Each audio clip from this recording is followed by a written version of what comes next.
Has there been any other news updates in terms of like the guards and things like that, Dre? Or because I know Eric Flowers and Schweitzer, and it was one more. The guy we drafted last year, uh, Charles, Sadiq Charles.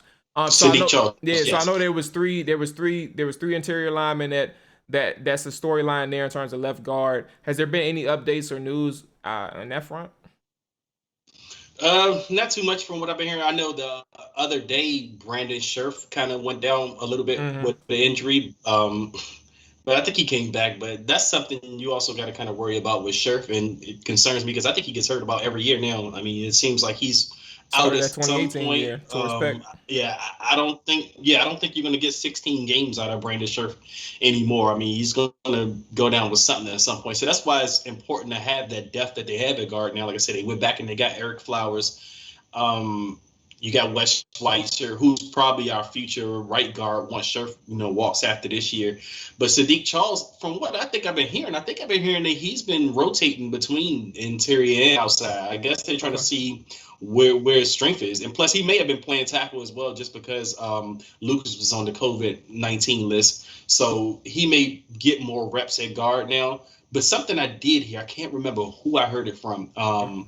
But the other guy we drafted last year, Keith Ishmael, in the fifth or Okay. sixth round, the center, they're saying he's not looking that good. They say he has to have a good camp or he can get cut this year behind our boy, the center, Ruya. But Oh yeah. I don't, right now, he's not even a lock to be the Ruya's backup this year. They're saying, he needs to have a really good camp.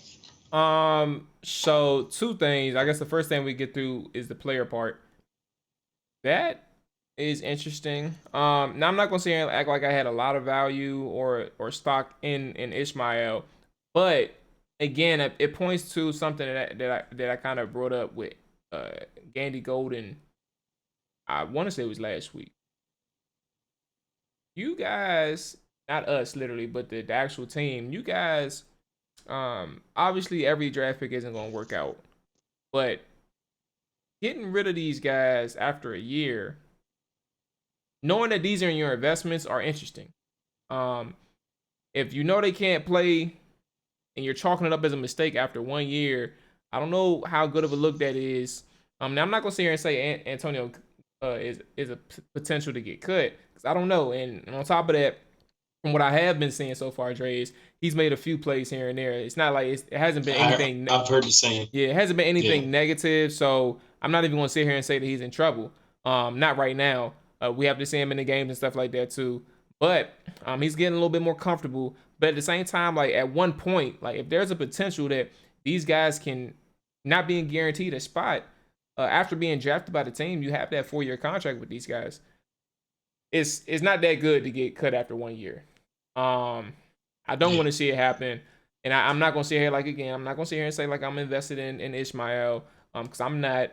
We're all following along, but that's just interesting to follow. If he's not playing that good and there's no good news coming out,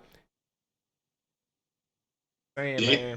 man, I'm just saying. But Um, but that would be interesting too, Jamal. I mean, that's a good point you brought up because those two are in the same draft class, AGG and Keith Ishmael. Now, imagine if you release both of these guys after this year. That's two guys in 1 year from the same draft class, and that's not a good look on that. Now, I don't know who would get the blame for that because. A lot of people had Kyle Smith as their savior, and that was his draft. So he gets praised for every good pick. So will he get, will he get the hey, blame for the bad ones, the ones that don't work out as well? So I mean, because technically that would be on him. That was his class in a sense. He was the head of the draft at the time. So, yeah, well, but people again, move the goalposts, so they'll find a way to make it yeah, work. yeah, we know how that works. You know what I'm saying? I know people Yeah. got on my ass about it, like, oh, when he left to Atlanta, they were just praising him. They were like, oh, he did so good. This, We had a this, good that, the one third. I'm like, going. hey, what about his bad picks? What about the bad picks? Yeah. Come on, y'all want to talk about that? Yeah. Those all Bruce Allen fault. Yeah. Right. No bullshit. So my second Man, thing was to just so we can get this conversation out of the way, and it doesn't have to be a long conversation. You mentioned the COVID list, right? And there's people coming off the COVID list already just after being a few days on. So I guess that's a good sign in a sense for the team because at one point we did think that there was an outbreak on the team. And uh, I don't know how many people thought that, but I know I was among the people who thought that there's a potential for an outbreak. Given that so many people was getting on the list at the same time. The thing is, they also got off the list just as quick as they got put on it. And I don't know what it means like 100%, but what I lean for it to be is that they weren't necessarily diagnosed with COVID. More so, they were contact tracing or maybe in the Mm-hmm. vicinity of somebody who had it.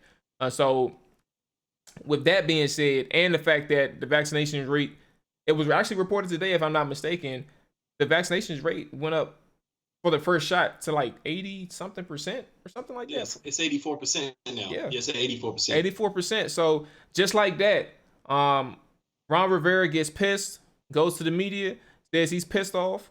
These guys ain't listening. Well, he's trying to get these guys to listen. They're making their own decisions. It is what it is. All of a Mm-hmm. sudden, 84%.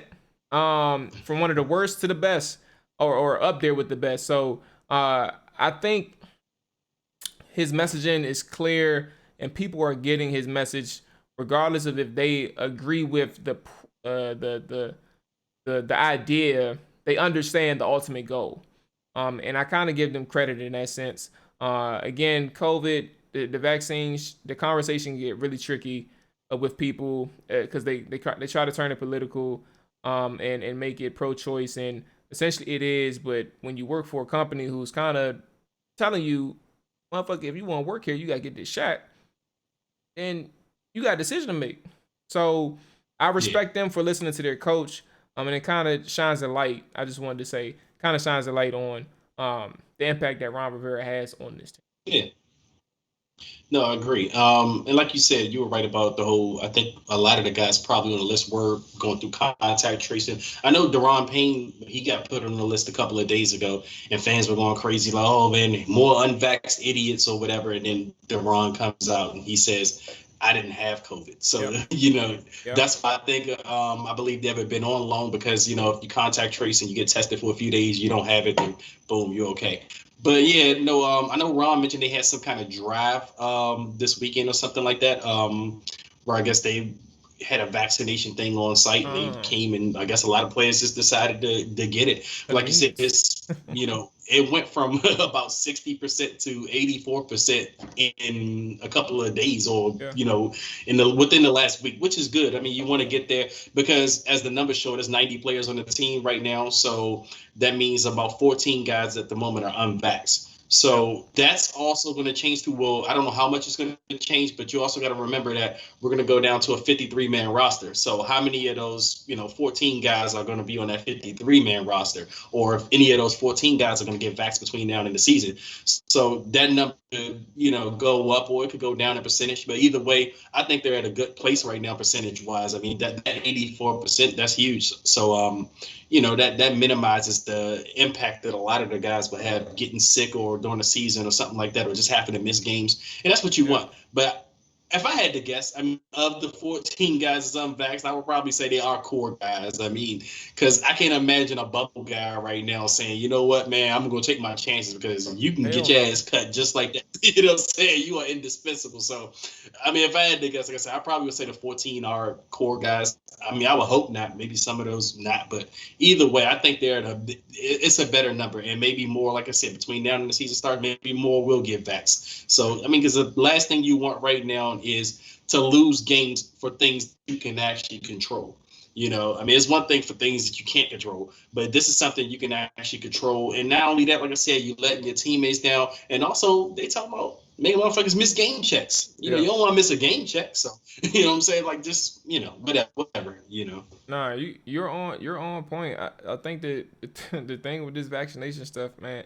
Well, I'm not even gonna reiterate it. I'll just say that these guys are in a position to do bigger things with this team, and them getting vaccinated gives me more confidence that they are aware of what's at stake with this team this year.